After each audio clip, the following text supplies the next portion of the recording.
Welcome back. Stop using the AI wrong way. If you are just typing prompts into ChatGPT, you are missing 90% of its power. So let me show you how to actually build real AI agents. Most people think using AI just means typing something into a chat box, but that's not true. If you really want to build powerful AI agents, you need to understand prompt engineering and tools like LangChain. In this video, I'll show you how to set up a professional local environment, connect to OpenAI and Gemini, and even run local models like Granite using Ollama. So you can download the different models from Ollama and you can use it locally. And you can also see the documentation how to use the APIs of Ollama. And then by the end of this video, you will move from basic hello world prompt techniques to more advanced AI thinking and reasoning. So first we need a clean setup. So good code always start with a clean environment. So we'll create a project folder called LangChain course, and then we'll use a Python above 3.10 and create a virtual environment to keep everything organized to avoid the conflicts, etc. So this is very important part, don't skip it. And after activating the virtual environment, we'll install the dependencies. So let's start. So first I'll create a project folder which is LangChain underscore course, and then I moved into the LangChain underscore course folder. And then let's create the virtual environment. So I'm using Python 3.12, and then I have created a virtual environment. And then let's activate the virtual environment by source bin venv activate. So it has, you can see it has activated the virtual environment. Now let's install the dependencies, but before installing the dependencies, I'm upgrading the pip and installing the IPY kernel because I'm using the Jupyter notebook as a code editor, but you can use the different editor as per your convenience. It's not mandatory to use the Jupyter notebook itself. And after installing these two, we'll be installing the dependencies like LangChain, LangChain OpenAI, LangChain Google Generative AI, and LangChain Ollama, as you can see. So let's install it. And after installing all of these libraries, we will launch the Jupyter lab. So it will take a little time. Yeah, it has done. So let's type Jupyter lab and it will launch the Jupyter editor for me. And then I'll just first step, I'll just import the required. So let's wait for a second and let's create a file here. Let's say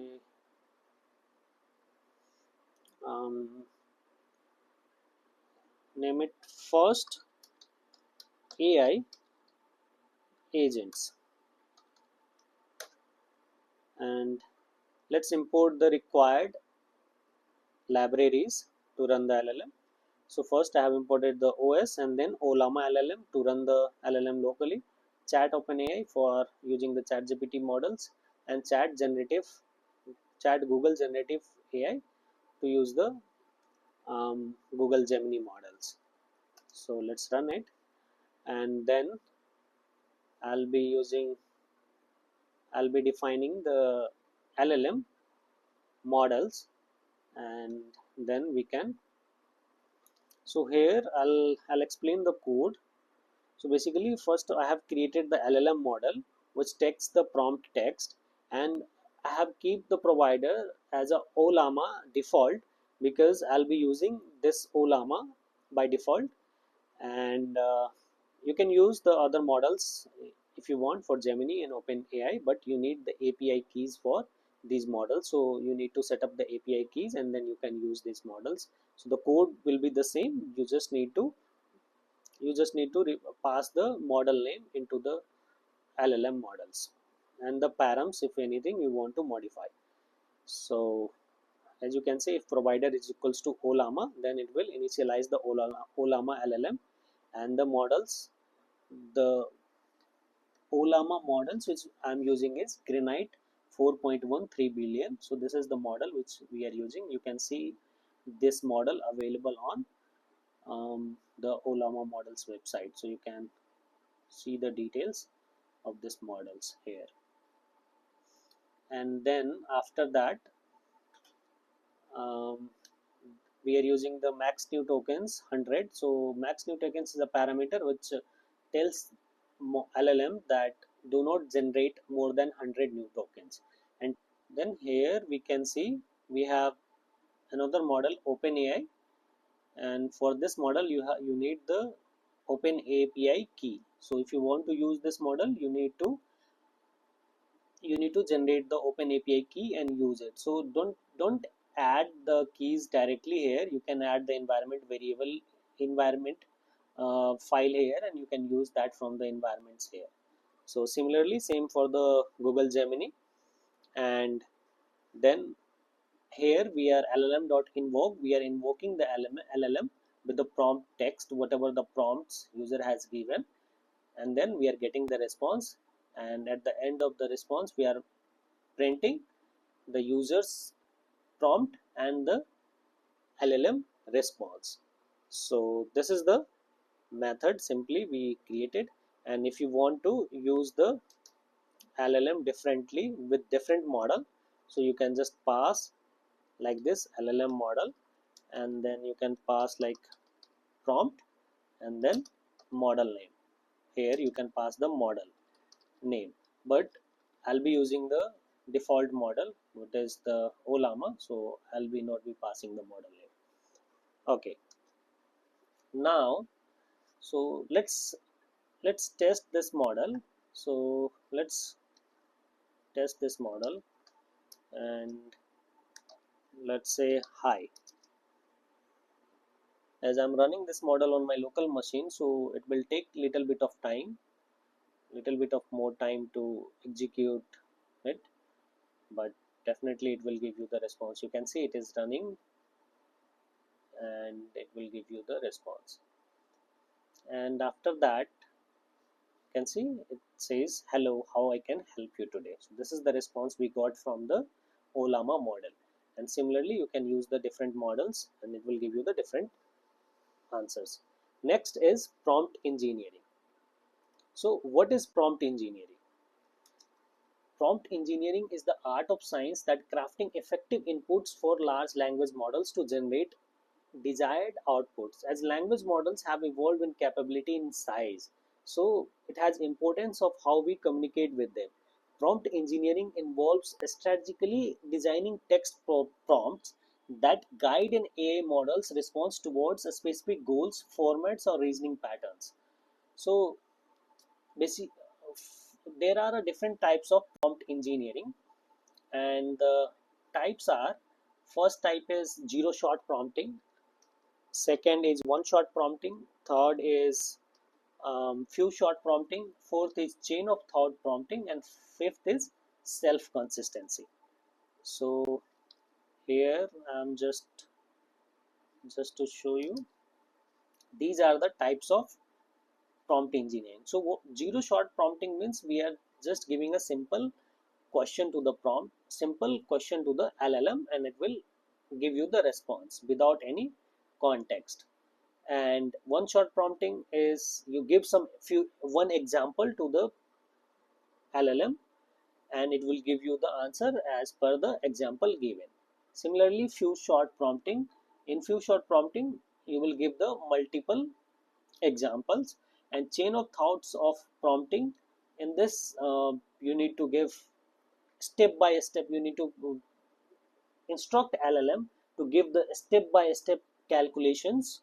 Basically, chain of thought prompting is used for reasoning or mathematical calculations purposes. So in this case, you need to instruct the LLM to give the step by step solutions. And self consistency, so in this prompting techniques, you give the instructions to LLM to generate multiple answers and then evaluate the answers and give the and return the answer which is more accurate. So this is all about the types of prompting. So for example, let's say the zero shot prompting. So let's type a prompt. Prompt is equals to, and you asked the model to classify the following statement as true or false. And the statement is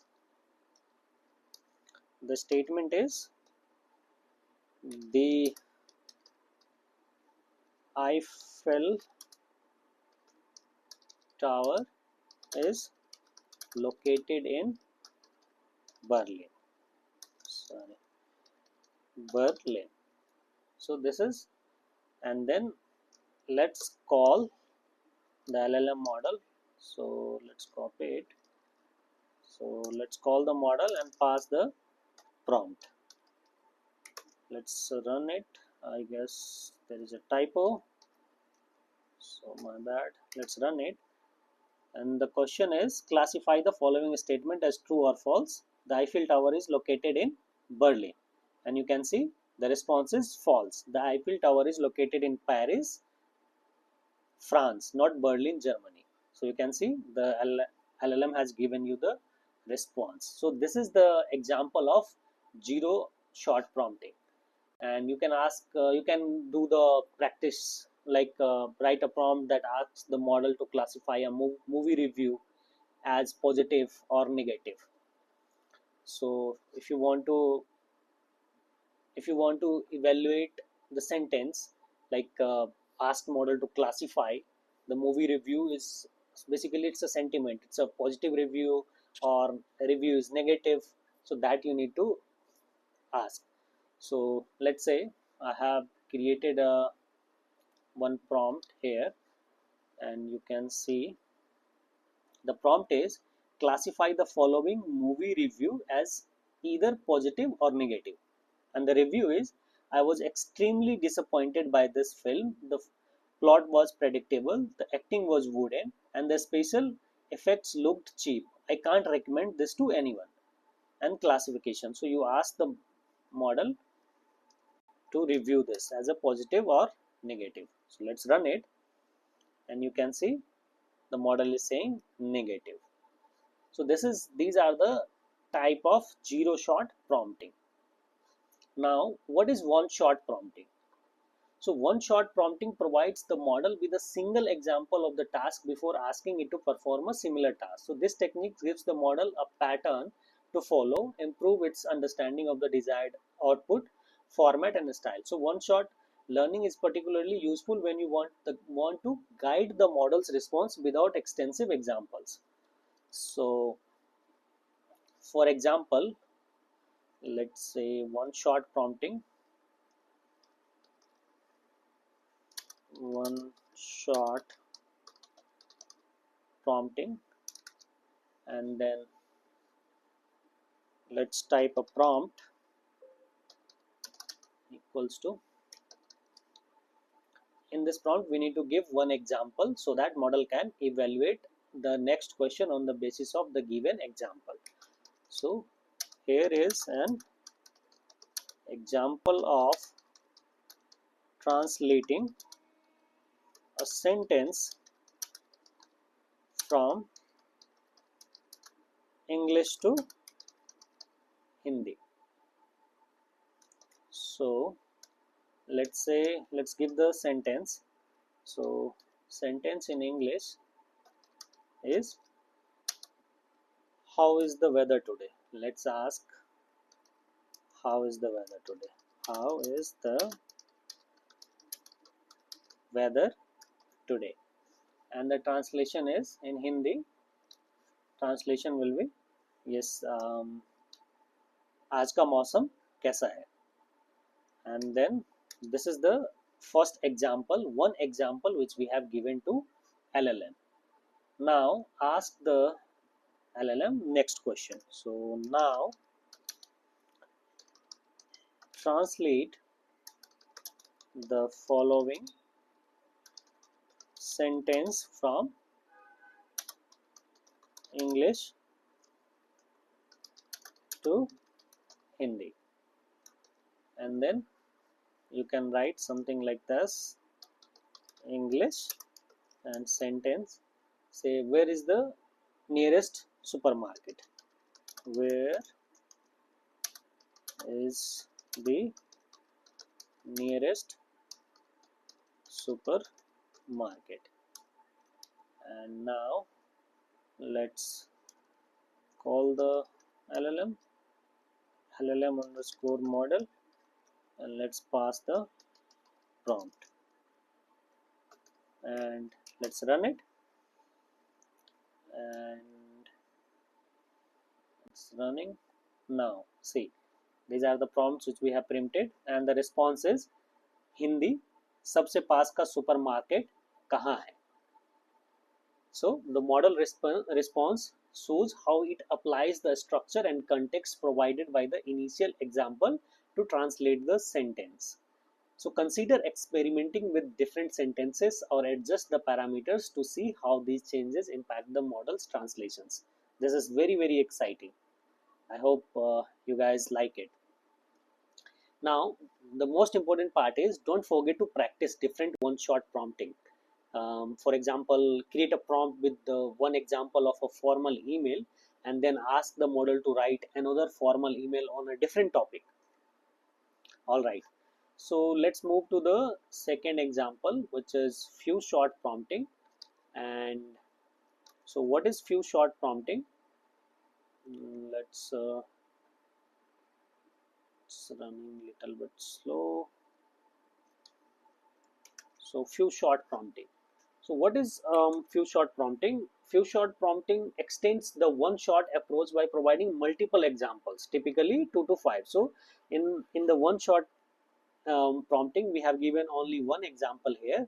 In few shot, we can give multiple examples, basically 2 to 5 examples you have to give. So that is called few shot prompting.